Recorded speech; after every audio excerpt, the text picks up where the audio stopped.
ओम शांति। 21 दिसंबर 2023। बाबा के महावाक्य। मीठे बच्चे, शिव बाबा के सिवाय तुम्हारा यहाँ कुछ भी नहीं। इसलिए इस देह के भान से भी दूर खाली बैगर होना है। बैगर ही प्रिंस बनेंगे। प्रश्न: ड्रामा की यथार्थ नॉलेज कौन से ख्यालात समाप्त कर देती है? उत्तर: यह बीमारी क्यों आई? ऐसा नहीं करते तो ऐसा नहीं होता। यह विघ्न क्यों पड़ा? बंधन क्यों आया? यह सब ख्यालात ड्रामा की यथार्थ नॉलेज से समाप्त हो जाते हैं, क्योंकि ड्रामा अनुसार जो होना था वही हुआ। कल्प पहले भी हुआ था। पुराना शरीर है, इसे चत्तियां भी लगनी ही हैं। इसीलिए कोई ख्यालात चल नहीं सकते।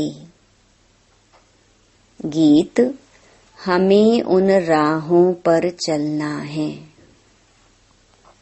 ओम शांति। उन राहों पर चलना है। कौन सी राहें? राह कौन बताता है? बच्चे जानते हैं कि हम किसकी राय पर चल रहे हैं। राय कहो, राह कहो व श्रीमत कहो, बात एक ही है। अब श्रीमत पर चलना है, लेकिन श्रीमत किसकी? लिखा हुआ है श्रीमत भगवत गीता। तो जरूर श्रीमत की तरफ हमारा बुद्धि योग जाएगा। अब तुम बच्चे किसकी याद में बैठे हो? अगर श्री कृष्ण कहते हो तो उनको वहां याद करना पड़े। तुम बच्चे श्री कृष्ण को याद करते हो या नहीं? वर्षे के रूप में याद करते हैं। यह तो जानते हो हम प्रिंस बनेंगे। ऐसे तो नहीं जन्मते ही लक्ष्मी नारायण बनेंगे। बरोबर हम शिव बाबा को याद करते हैं, क्योंकि श्रीमत उनकी है। श्री कृष्ण भगवानुवाच कहने वाले श्री कृष्ण को याद करेंगे, परंतु कहाँ याद करेंगे? उनको तो याद किया जाता है वैकुंठ में। तो मन मनाभव अक्षर श्री कृष्ण कह नहीं सकते। मध्याजी भव कह सकते हैं। मुझे याद करो, वह तो वैकुंठ में ठहरा। दुनिया इन बातों को नहीं जानती। बाप कहते हैं, बच्चे यह सब शास्त्र भक्ति मार्ग के हैं। सभी धर्म शास्त्रों में गीता भी आ जाती है। बरोबर गीता भारत का धर्म शास्त्र है। वास्तव में तो यह सभी का शास्त्र है।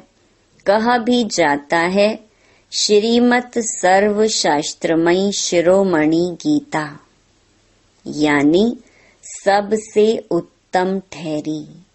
सभी से उत्तम है शिव बाबा श्री श्री, श्रेष्ठ से श्रेष्ठ। श्री कृष्ण को श्री श्री नहीं कहेंगे। श्री श्री कृष्ण व श्री श्री राम नहीं कहेंगे। उनको सिर्फ श्री कहेंगे। श्रेष्ठ से श्रेष्ठ जो है वही आकर फिर श्रेष्ठ बनाते हैं। श्रेष्ठ से श्रेष्ठ है भगवान श्री श्री, अर्थात सभी से श्रेष्ठ। श्रेष्ठ का नाम बाला है। श्रेष्ठ तो जरूर देवी देवताओं को कहेंगे जो अभी नहीं है। आजकल श्रेष्ठ किसको समझते हैं? अभी के लीडर्स आदि का कितना सम्मान करते हैं, परंतु उन्हें श्री तो कह नहीं सकते। महात्मा आदि को भी श्री अक्षर नहीं दे सकते। अभी तुमको ऊंचे से ऊंचे परमात्मा से ज्ञान मिल रहा है। सबसे ऊंचा है परम पिता परमात्मा, फिर है उनकी रचना। फिर रचना में ऊंचे से ऊंचे हैं ब्रह्मा विष्णु शंकर। यहाँ भी नंबरवार मर्तबे हैं। ऊंचे से ऊंचे प्रेसिडेंट, फिर प्राइम मिनिस्टर, यूनियन मिनिस्टर आदि। बाप बैठ सृष्टि के आदि मध्य अंत का राज समझाते हैं। भगवान रचयिता है। अब रचयिता अक्षर कहने से मनुष्य पूछते हैं सृष्टि कैसे रची गई। इसलिए यह जरूर कहना पड़ता है कि त्रिमूर्ति शिव रचयिता है। वास्तव में रचयिता के बजाय रचवाने वाला कहना ठीक है।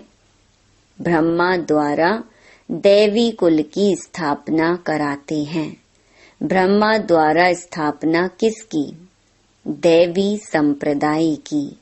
शिव बाबा कहते हैं अभी तुम हो ब्रह्मा की ब्राह्मण संप्रदाय, वह है आसुरी संप्रदाय। तुम हो ईश्वरीय संप्रदाय, फिर दैवी संप्रदाय बनेंगे। बाप ब्रह्मा द्वारा सभी वेद शास्त्रों का सार भी समझाते हैं। मनुष्य बहुत मूंझे हुए हैं। कितना माथा मारते रहते हैं बर्थ कंट्रोल हो। बाप कहते हैं मैं आकर भारत की यह सर्विस कर रहा हूँ। यहाँ तो है ही तमो प्रधान मनुष्य, 10-12 बच्चे पैदा करते रहते। झाड़ वृद्धि को जरूर पाना ही है, पत्ते निकलते रहेंगे। इसको कोई कंट्रोल कर ना सके। सतयुग में कंट्रोल है, एक बच्चा एक बच्ची बस। यह बातें तुम बच्चे ही समझते हो, आगे चल आते रहेंगे, समझते रहेंगे। गाया भी हुआ है अतीन्द्रिय सुख गोप गोपियों से पूछो। यहाँ जब तुम सम्मुख सुनते हो तो सुख भासता है, फिर धंधे धोरी में जाने से इतना सुख नहीं भासता है। यहाँ तुमको त्रिकालदर्शी बनाया जाता है। त्रिकालदर्शी को स्वदर्शन चक्रधारी भी कहते हैं। मनुष्य कहते हैं फलाना महात्मा त्रिकालदर्शी था। तुम कहते हो वैकुंठनाथ राधे कृष्ण को भी स्वदर्शन चक्र की व तीनों कालों की नॉलेज नहीं थी। कृष्ण तो सभी का प्यारा सतयुग का फर्स्ट प्रिंस है, परंतु मनुष्य ना समझने कारण कह देते कि तुम श्री कृष्ण को भगवान नहीं मानते, इसलिए नास्तिक हो। फिर विघ्न डालते हैं। अविनाशी ज्ञान यज्ञ में विघ्न पड़ते हैं। कन्याओं माताओं पर भी विघ्न आते हैं। बांधेलियां कितना सहन करती हैं तो समझना चाहिए ड्रामा अनुसार हमारा पार्ट ऐसा ही है। विघ्न पड़ गया, फिर यह ख्यालात नहीं चलना चाहिए कि ऐसे नहीं करते तो ऐसा नहीं होता, ऐसे नहीं करते तो बुखार नहीं होता। हम ऐसे नहीं कह सकते। ड्रामा अनुसार यह किया, कल्प पहले भी किया था, तब तकलीफ हुई। पुराने शरीर को चत्तियां भी लगनी ही हैं, अंत तक मरम्मत होती रहेगी। यह भी आत्मा का पुराना मकान है। आत्मा कहती है, मैं भी बहुत पुरानी हूँ, कोई ताकत नहीं रही। ताकत ना होने कारण कमजोर आदमी दुख भोगते हैं। माया कमजोर को बहुत दुख देगी। हम भारतवासियों को बरोबर माया ने बहुत कमजोर किया है। हम बहुत ताकत वाले थे, फिर माया ने कमजोर बना दिया। तुम कहते हो वैकुंठनाथ, राधे कृष्ण को भी स्वदर्शन चक्र की व तीनों कालों की नॉलेज नहीं थी। कृष्ण तो सभी का प्यारा, सतयुग का फर्स्ट प्रिंस है, परंतु मनुष्य न समझने कारण कह देते कि तुम श्री कृष्ण को भगवान नहीं मानते, इसलिए नास्तिक हो। फिर विघ्न डालते हैं। अविनाशी ज्ञान यज्ञ में विघ्न पड़ते हैं। कन्याओं माताओं पर भी विघ्न आते हैं। बांधेलियां कितना सहन करती हैं, तो समझना चाहिए ड्रामा अनुसार हमारा पार्ट ऐसा ही है। ड्रामा अनुसार यह किया, कल्प पहले भी किया था, तब तकलीफ हुई। पुराने शरीर को चत्तियां भी लगनी ही हैं, अंत तक मरम्मत होती रहेगी। यह भी आत्मा का पुराना मकान है। आत्मा कहती है, मैं भी बहुत पुरानी हूँ, कोई ताकत नहीं रही। ताकत न होने कारण कमजोर आदमी दुख भोगते हैं। माया कमजोर को बहुत दुख देगी। हम भारतवासियों को बरोबर माया ने बहुत कमजोर किया है। हम बहुत ताकत वाले थे, फिर माया ने कमजोर बना दिया। अब फिर उन पर जीत पाते हैं तो माया भी हमारी दुश्मन बनती है। भारत को ही जास्ती दुख मिलता है, सबसे कर्जा ले रहे हैं। भारत बिल्कुल पुराना हो गया। जो बिल्कुल साहूकार था, उनको बहुत बैगर बनना है, फिर बैगर से प्रिंस। बाबा कहते, इस शरीर के भान से भी दूर खाली हो जाओ। तुम्हारा यहाँ कुछ है नहीं, सिवाय एक शिव बाबा, दूसरा ना कोई। तो तुमको बहुत बैगर बनना पड़े। युक्तियां भी बताते रहते हैं। जनक का मिसाल, गृहस्थ व्यवहार में रहते कमल समान रहना है, श्रीमत पर चलना है, सब सरेंडर भी कर देना है। जनक ने सब कुछ दिया, फिर उनको कहा कि अपनी मिल्कियत तुम संभालो और ट्रस्टी होकर रहो। हरिश्चंद्र का भी दृष्टांत है। बाप समझाते हैं, बच्चे तुम अगर बीज नहीं बोएंगे तो तुम्हारा पद कम हो जाएगा। Follow father. तुम्हारे सामने यह दादा बैठा है, बिल्कुल ही शिव बाबा और शिव शक्तियों को ट्रस्टी बनाया। शिव बाबा थोड़े ही बैठ संभालेंगे, यह अपने पर थोड़े ही बलि चढ़ेगा।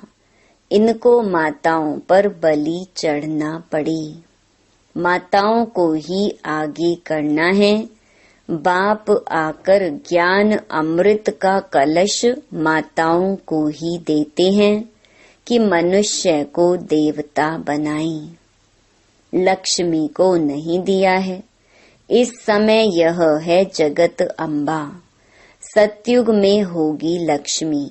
जगत अम्बा का गीत कितना अच्छा बना हुआ है, उनकी बहुत मान्यता है। वह सौभाग्य विधाता कैसे है, उनको धन कहाँ से मिलता है? क्या ब्रह्मा से, कृष्ण से? नहीं, धन फिर भी मिलता है ज्ञान सागर से। यह बड़ी गुप्त बातें हैं ना। भगवानुवाच है सबके लिए। भगवान तो सबका है ना। सब धर्म वालों को कहते हैं मामेकम याद करो। भल शिव के पुजारी भी बहुत हैं, परंतु जानते कुछ भी नहीं। वह हुई भक्ति। अब तुमको ज्ञान कौन देते हैं? Most beloved father. Shri Krishna को ऐसे नहीं कहेंगे, उनको सतयुग का प्रिंस कहेंगे। बल श्री कृष्ण की पूजा करते हैं, परंतु ये ख्याल नहीं करते कि वह सतयुग का प्रिंस कैसे बना। आगे हम भी नहीं जानते थे, तुम बच्चे अब जानते हो बरोबर। हम फिर से प्रिंस प्रिंसेस बनेंगे, तब तो फिर बड़े होकर लक्ष्मी नारायण को वरेंगे ना। यह नॉलेज है ही भविष्य के लिए। इसका फल 21 जन्म के लिए मिलता है। कृष्ण के लिए नहीं कहेंगे कि वह वर्षा देते हैं। वर्षा बाप से मिलता है। शिव बाबा राजयोग सिखलाते हैं। ब्रह्मा के मुख से हजारों ब्राह्मण निकलते हैं, उन्हों को ही यह शिक्षा मिलती है।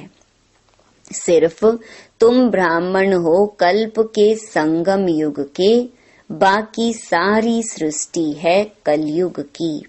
वह सब कहेंगे अब हम कलयुग में हैं, तुम कहेंगे हम संगम पर हैं। यह बातें कहीं है नहीं, यह नई नई बातें दिल में रखनी है। मुख्य बात है बाप और वर्षे को याद करना। अगर पवित्र नहीं रहेंगे तो योग कभी नहीं लगेगा। लॉ नहीं कहता, इसलिए इतना पद भी नहीं पा सकेंगे। थोड़ा योग लगाने से भी स्वर्ग में तो जाएंगे। बाप कहते हैं अगर पवित्र नहीं बनेंगे तो मेरे पास आ नहीं सकेंगे। भल घर बैठे भी स्वर्ग में आ सकते हैं, अच्छा पद पा सकते हैं, परंतु तब जबकि योग में रहें, पवित्र रहें। पवित्रता बिगर योग लगेगा नहीं, माया लगाने नहीं देगी। सच्चे दिल पर साहिब राजी होगा। जो विकार में जाते रहते हैं, कहते मैं शिव बाबा को याद करता हूँ, यह तो अपनी दिल खुश करते हैं। मुख्य है पवित्रता। कहते हैं बर्थ कंट्रोल करो, बच्चे पैदा मत करो। यह तो है ही तमो प्रधान दुनिया। अभी बाबा बर्थ कंट्रोल करा रहे हैं। तुम हो सभी कुमार कुमारियां, तो विकार की बात नहीं। यहाँ तो विष पर बच्चियों को कितना सहन करना पड़ता है। बाबा कहते हैं बहुत परहेज रखनी है। यहाँ ऐसा तो कोई नहीं होगा जो शराब पीता होगा। बाप बच्चों से पूछते हैं अगर झूठ बोलेंगे तो धर्मराज की कड़ी सजा भोगनी पड़ेगी। भगवान के आगे तो सच बोलना चाहिए। कोई जरा भी शराब किसी कारण से अथवा दवाई रीति से पीते हैं, कोई ने हाथ नहीं उठाया। यहाँ सच जरूर बोलना है। कोई भी भूल होती है तो फिर से लिखना चाहिए, बाबा मेरे से यह भूल हुई। माया ने थप्पड़ मार दिया। बाबा को तो बहुत लिखते भी हैं। आज हमारे में क्रोध का भूत आ गया, थप्पड़ मार दिया। आपकी तो मत है थप्पड़ नहीं मारना चाहिए। दिखलाते हैं कृष्ण को ओखरी से बांधा। ये तो सब झूठी बातें हैं। बच्चों को प्यार से शिक्षा देनी चाहिए, मार नहीं देनी चाहिए। भोजन बंद करना, मिठाई ना देना, ऐसे सुधारना चाहिए। थप्पड़ मारना क्रोध की निशानी हो जाती है। सो भी महात्मा पर क्रोध करते हैं। छोटे बच्चे महात्मा समान होते हैं ना, इसलिए थप्पड़ नहीं मारना चाहिए। गाली भी नहीं दे सकते। ऐसा कर्म नहीं करना चाहिए जो ख्याल में आए हमने यह विकर्म किया। अगर किया तो फौरन लिखना चाहिए, बाबा हमसे यह भूल हुई, हमें क्षमा करो। आगे नहीं करेंगे, तौबा करते हैं ना। वहाँ भी धर्मराज सजा देते हैं तो तौबा करते हैं, आगे फिर नहीं करेंगे। बाबा बहुत प्यार से कहते हैं, लाडले सपूत बच्चे, प्यारे बच्चे, कभी झूठ नहीं बोलना। कदम कदम पर राय पूछना है। तुम्हारा पैसा अब लगता है भारत को स्वर्ग बनाने में, तो कौड़ी कौड़ी हीरे समान है। ऐसे नहीं, हम कोई सन्यासियों आदि को दान पुण्य करते हैं। मनुष्य हॉस्पिटल अथवा कॉलेज आदि बनाते हैं तो क्या मिलता है? कॉलेज खोलने से दूसरे जन्म में विद्या अच्छी मिलेगी। धर्मशाला बनाने से महल मिलेगा। यहाँ तो तुमको जन्म जन्मांतर के लिए बाप से बेहद का सुख मिलता है, बेहद की आयु मिलती है। इससे बड़ी आयु और कोई धर्म वाले की होती नहीं। कम आयु भी यहाँ की गिनी जाती है। तो अब बेहद के बाप को चलते फिरते, उठते बैठते याद करेंगे, तब ही खुशी में रहेंगे। कोई भी तकलीफ हो तो पूछो, बाकी ऐसे थोड़े ही गरीब होंगे। कहेंगे बाबा हम तो आपके हैं। अब हम आपके पास बैठ जाते हैं। ऐसे तो दुनिया में गरीब बहुत हैं। सब कहें हमको मधुबन में रख लो, ऐसे तो लाखों इकट्ठे हो जाएं। यह भी कायदा नहीं। तुमको गृहस्थ व्यवहार में रहना है, यहाँ ऐसे रह नहीं सकते।